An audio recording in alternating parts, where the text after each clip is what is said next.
you just got nominated for an Emmy. And I was like, oh, from the top?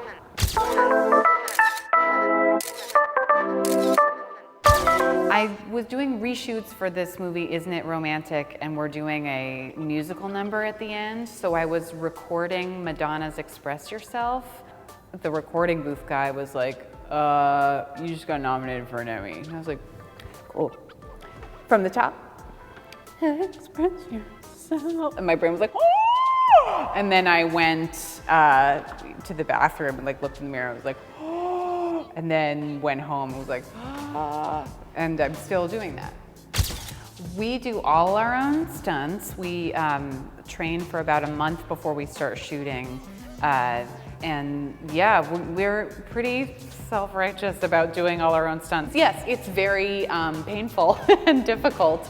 And we're doing, you know, amateur level stuff. Oh, the first time that we wrestled, like in the fantasy sequence in the pilot, I remember just being so nervous, having to do it in front of a crowd of like a couple hundred people.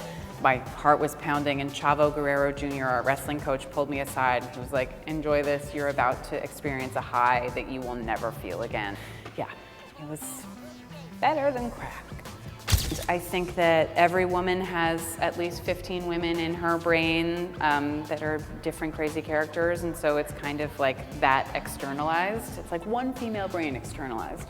Maybe that's what the twist should be in whatever our last season is. Like one woman would be like, and wake up and it's like been a dream from the inside of her brain. And that woman is played by Margot Martindale. I relate to a lot of wrestling and what the Glow ladies go through in terms of that business wanting to put you into a certain box. And, you know, the roles a lot of times can be kind of 2-trait Barbies when you're like, I'm a 100-trait witch. You know, wrestling is sort of this interesting thing where even though Liberty Belle on the page is kind of just a beauty queen, I try to make her as manic and insane as possible because, you know, even Liberty Belle is crying in her bathroom about all her mistakes.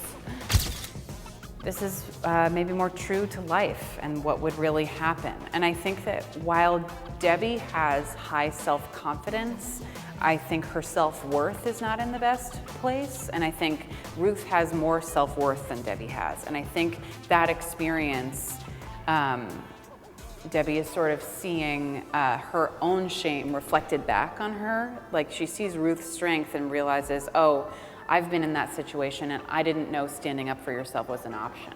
And I think that vulnerability and regret and shame right in front of her makes her kind of lash out at Ruth in that moment to kind of gain power wherever she can in that second.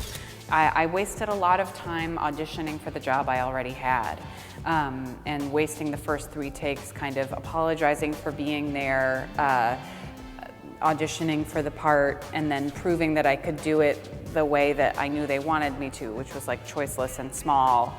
And then, you know, on the 4th take, if I got one, being like, and here's the weird idea that I had. And this job, I kind of start with my weirdest idea, take 1, and get weirder and weirder from there. And